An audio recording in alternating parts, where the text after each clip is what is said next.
Hello, my beautiful souls. Long time no see, right? But I saw the news about Nicole Kidman and that recently she divorced her second husband. And the whole world is surprised because they were together for 21 years, and that's quite a long time, and they seem to be a very happy couple. But when I looked in her chart, nothing surprising in there. And in this episode we will be talking about her love life. Was it possible to actually avoid the divorce, and what is the forecast, what are the possibilities or opportunities for her future in terms of her love life. I suggest you to watch to get some knowledge about astrology, how it unfolds in the charts, because it helps you understand the dynamics in lives of people and realize that your own life also has certain cycles that keep coming up. And again, each event, it doesn't happen out of blue. Everything has the reason behind it, and maybe you have similar placements, so then you will even receive some helpful, useful advices which you could apply on your own chart. Or if you are a practicing astrologer, then surely that's a very interesting video for you. Anyway, just in case you didn't know or you forgot, my name is Sasha. I'm a Vedic astrologer, educator, and on this channel Shine From Within, we are talking about astrology as a practical tool to make our lives better. So, ta-da! This is the chart of Nicole Kidman, right? What do we see here? Very beautiful chart, first of all, but let's talk about periods. Yeah. In every life, in every chart, events, they are unfolding through the planetary periods. So what we see here, this is the static promise. But how it will show up, when it will show up, it is seen through periods, or it's called dashas in Vedic astrology. So she got married to both of her husbands during her period of Venus.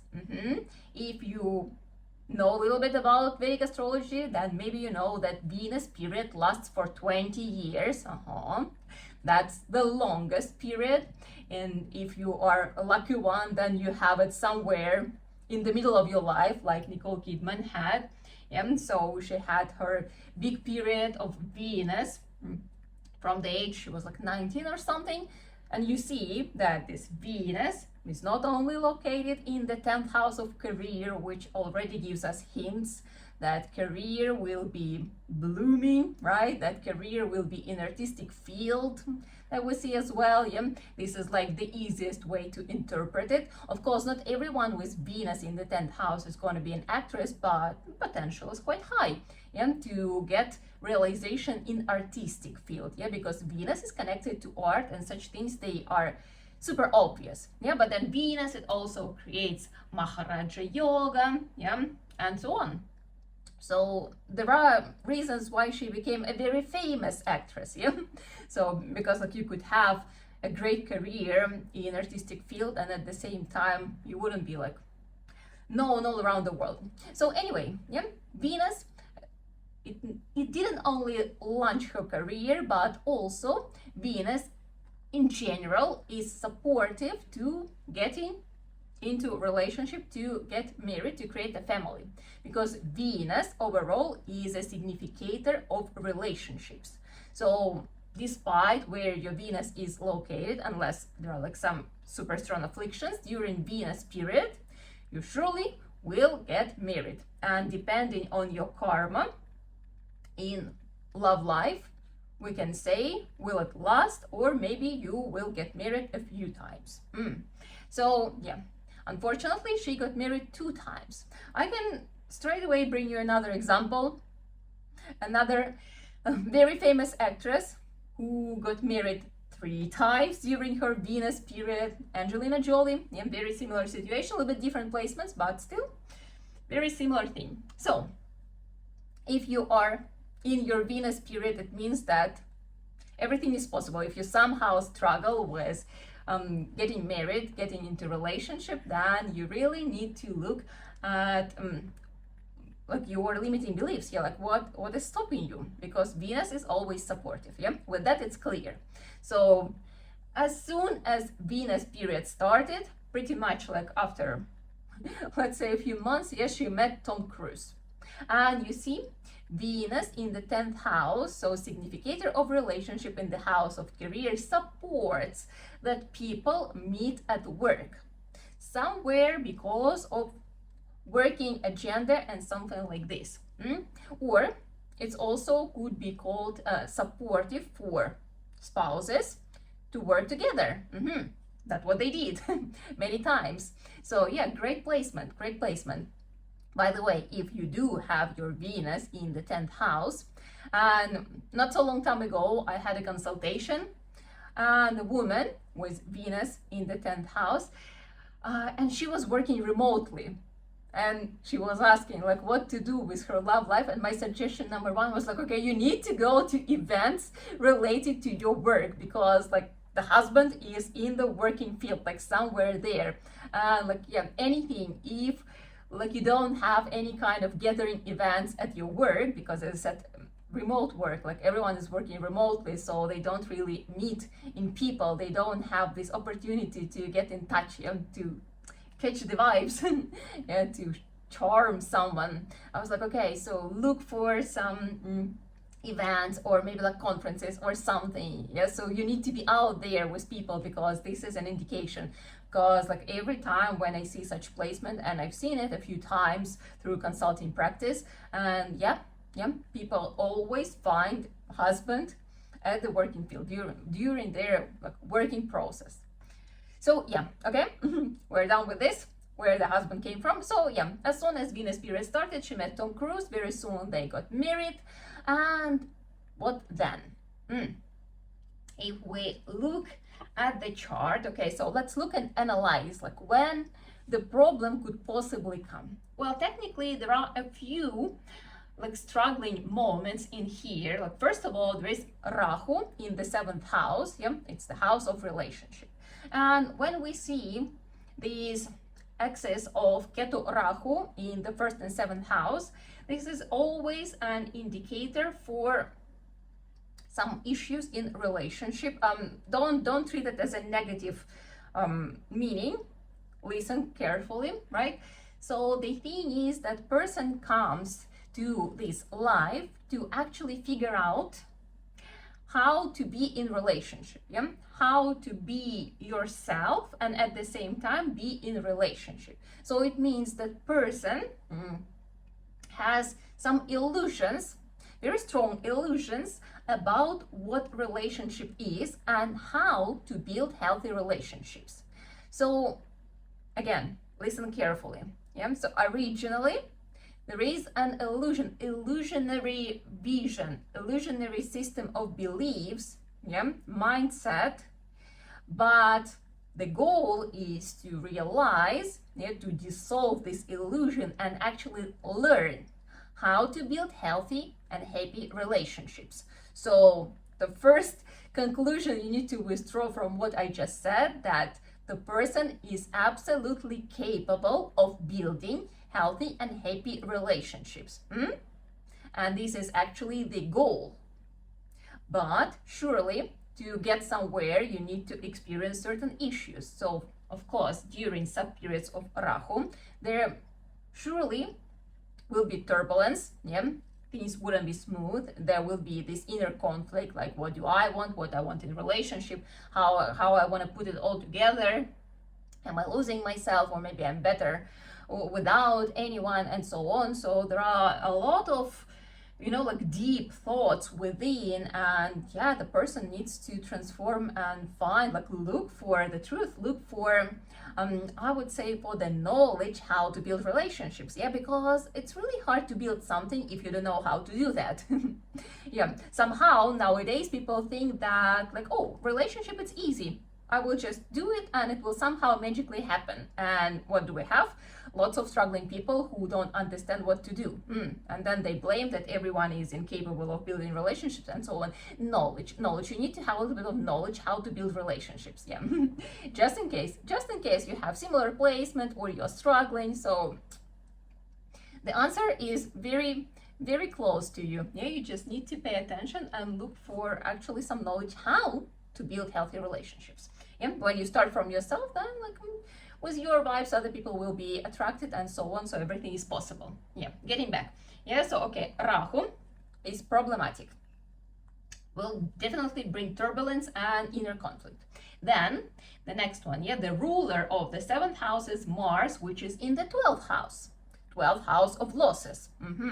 So Mars is potentially already a negative planet, yeah, which will give already the thoughts that like, maybe it's better to finish it, or yeah, it's not always easy. It's not always easy to continue. And then what do we see also? Saturn. Saturn is a malefic planet in the house of conflicts, aspecting Mars, the ruler of the 7th house. So Saturn is also brings negative influence on the love life, on the relationship.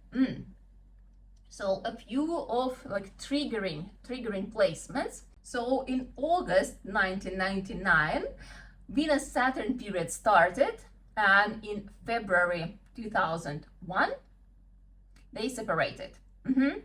So it wasn't an easy process. It seems like they were kind of like thinking and trying to work it out, or I don't know. Yeah, so it took some time, but eventually the result was there, because Venus-Saturn, it's until October 2002. So right in the middle of this sub-period, they separated. So Saturn aspecting the ruler of the 7th house, which is already in the 12th house of losses. So of course it wasn't easy. Later on, she was dealing with the divorce. Of course, it's never easy. Every loss is a loss, even though it could be predictable, but we remember what? It is still Venus period. So after a while, actually at the very end of Venus period, when Venus Ketu started in August 2005, yes, somewhere around that time, she met her second husband, Keith Urban. Well, basically, we are more interested in when they got married. So during Venus Ketu, yeah, from August 2005, and it was until October 2006, and in June 2006, they got married. So Venus Ketu. Pretty much like the last wagon of this train, yeah, 20 years of Venus. Venus Ketu is the final sub-period of this huge period, and she gets married. What do we need to understand here? From my observations, yeah, when people get into relationship during periods or sub-periods of Ketu, Ketu is the significator of the past. And when people meet and get married, like make this decision during this Ketu sub-period, it means that they met previously, you know? The souls that met in previous life, and now when they meet, they recognize each other. They feel that they somehow belong to each other, that they know each other, that they have something in common, which is, you know, what is like undescribable. Yeah, these kind of things. And previously I was making a video about Justin Bieber and Hailey Bieber, so very similar situation. Yeah, when people meet and they feel that, you know, they're so connected, this connection is beyond like understanding. Yeah, you cannot get it with your mind. It's somehow on the level of your sensations, and that is true. Yeah, Ketu period, Ketu sub-period, it always brings us the past, and the past doesn't mean from this life, the past from the previous life, something what you already knew, something what you were good at, by the way, yeah? So you were good at relationship with the person who you meet during Ketu period. And that is why we could say, like, yeah, they really felt like they were meant for each other, that it's the love of my life, and so on. And I can tell you that it happens that people, they actually stay together with those who they met during Ketu period, yeah, Ketu influence, under Ketu influence.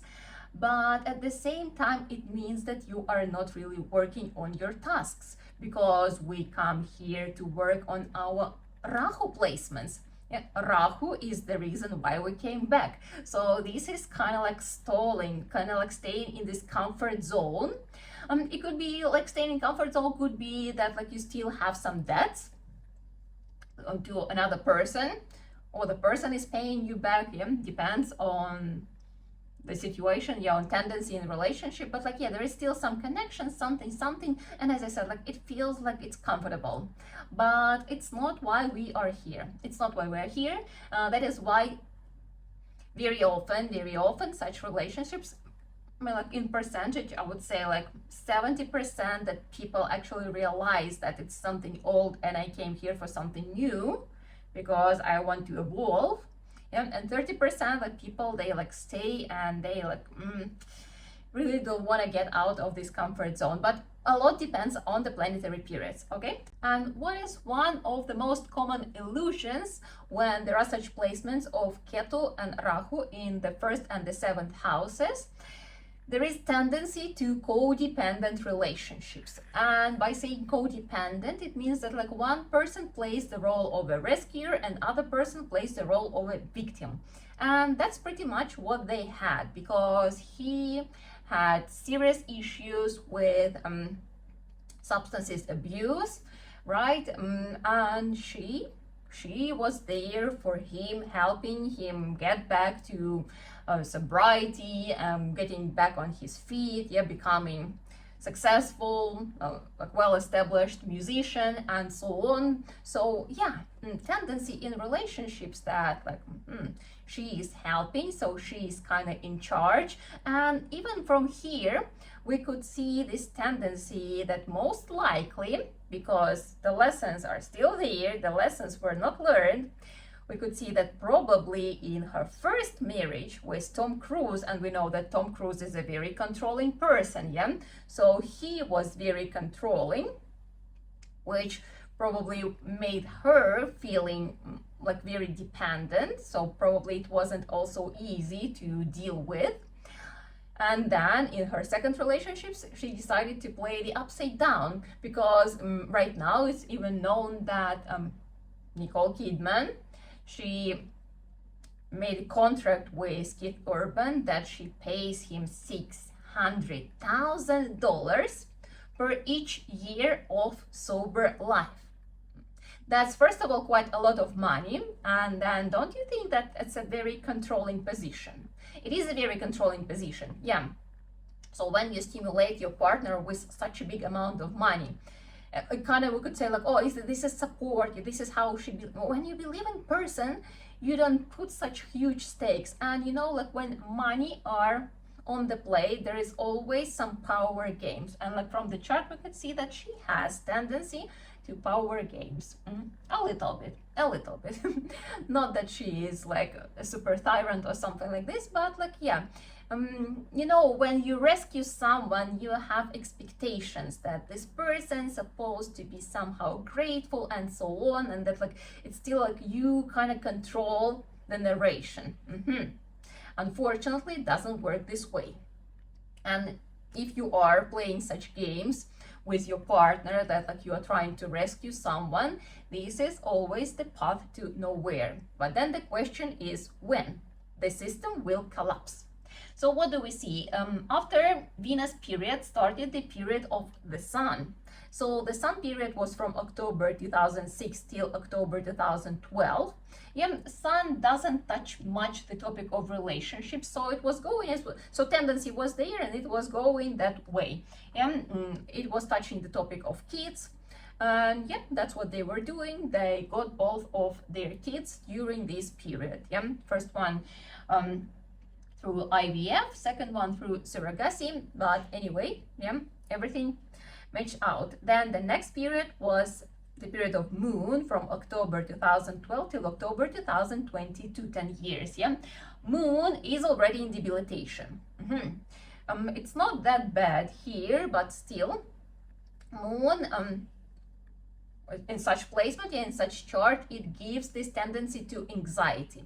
Anxiety, this restless mind, this instability of mind, that person is like overthinking, and yeah, it activates also like fears and stuff. So I think not everything was like super smooth, but still was bearable, and like a lot was going on this like codependency, because it's a very engaging system. Yeah, codependency, when people are like so tightly together that as I said, like sometimes it becomes unbearable, but it works for quite a long time, because each one in the system has benefits. Yeah, the victim enjoys because the victim gets attention, and the rescuer enjoys because there is like this social praising, that like, oh, you are a good person, you are doing good thing.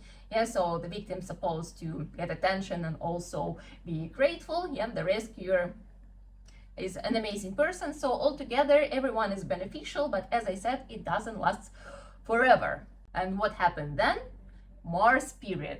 From October 2022 started Mars period, and we already discussed in the beginning that Mars, first of all, it's the ruler of the 7th house of relationships in the 12th house of losses. So for relationships, it's a very fragile period.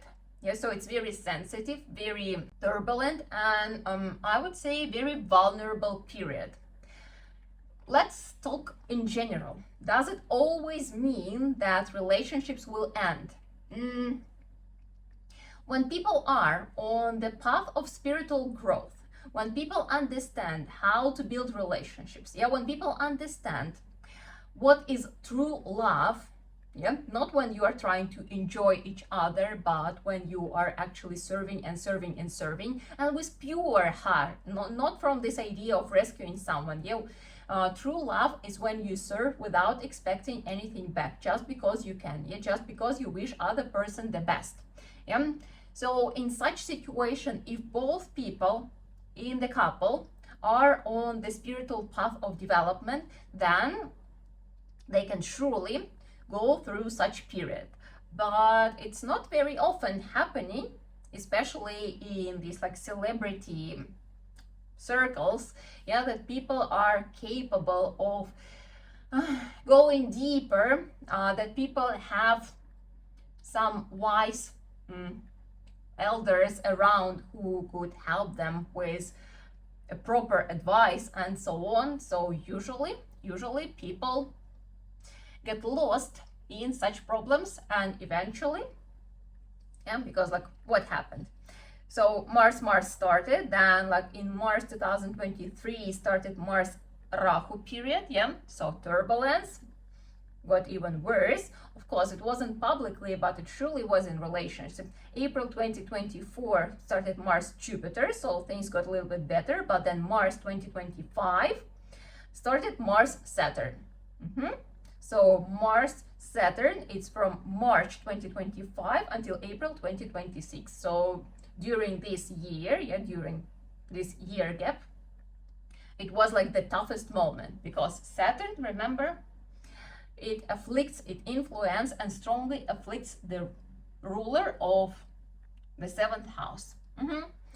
And that's why it happened. And it seems like it's not only just official. Keith Urban, he has a new girlfriend who is very young, and yeah, looks like they are doing great. And of course, it's a very dramatic and it's very traumatic experience for Nicole Kidman. Yeah, so it wasn't just like separation, it was even like the brutal separation, because like being replaced so quickly, it's not an easy thing to get over. Of course, she will, she is a strong woman, she's a fighter, yeah, she will, but at the same time, it is unpleasant. It's surely very painful and unpleasant experience. And of course, yeah, if you are just someone, and like maybe your friends and colleagues, they know what's going on here, the whole world knows what's going on. So it's much harder to deal with such things. And what people are even saying nowadays, that all her cosmetology procedures, that she tries to keep her youth as much as possible. She tries to look perfect, that it's not even that much for her career, that it was for her husband to stay with her. So I can actually believe that pretty much, because I think her anxiety started during this moon period. So, you know, like trying to be amazing for your husband, that he wouldn't leave. And at the same time, when Mars started, that already gets into like some serious fears, yeah, some serious worries about like to be this perfect one who he cannot just leave. And well, the more we try to hold on to someone, the higher are the chances that the person will actually run away. Anyway, it's not the lecture, it's not the full lecture about how to build your relationships, but yeah, what are the forecasts? Yeah, what are the opportunities? What can we say about the future of Nicole Kidman love life? Well, first of all, since it's the period of the ruler of the 7th house of relationships, yeah, it means that during this whole period there is still potential. I don't think that like straight away she will jump into something serious. It's rarely happen like this. She still needs to recover from this experience, but like from my idea, see, like Venus period would work pretty well. Yeah, so if she will meet someone from where it goes, from September 2027 until November 2028. So this is Mars-Venus period, and this is high chance to actually get into relationship again with who? With someone who she will meet at work, yeah, somewhere while she will be filming something. That's also great potential for her work achievements. So we will see how it will unfold. But then in October 2029 starts the big period of Rahu. And this is when she most likely will get into relationships. Yeah, we will see if she will get married or like find someone during Mars Venus. That's actually a good one. Yeah, that's actually a good one.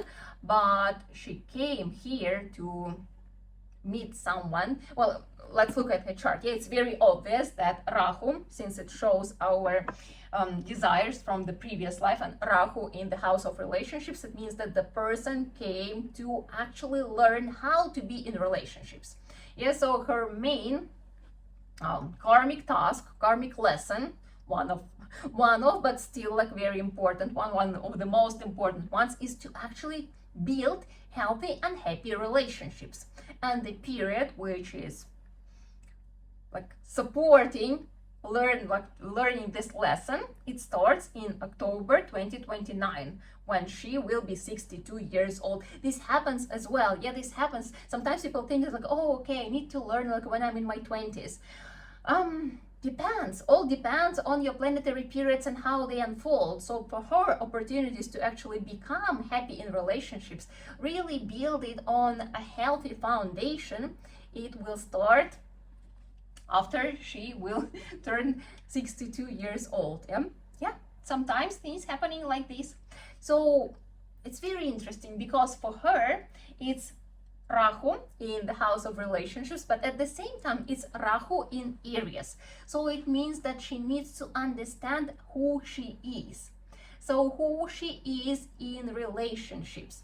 And it's actually a very beautiful combination, when you need to learn how to be in relationships and at the same time don't lose yourself in relationships. Yeah, remember that you are a separate person with your own whole life and everything, and at the same time you can be in relationship with other person without, you know, like merging, without this like codependency, without these games of like saving or like who is in charge, yeah, who has more power. When you actually build it from your nature and you just support your partner and you find this true love, so chances are very high that the real love of her life she will meet when the period of Rahu will start. So it's gonna be from 2029. I hope you enjoyed. Tell me in the comments if anyone has similar placements or you know what I'm talking about, like some description seems familiar, because not everyone knows their chart in Vedic astrology. And yeah, very often when you look from Vedic perspective, things become so obvious. I suggest you to check your chart if you haven't done it yet. I have the video with step-by-step instruction.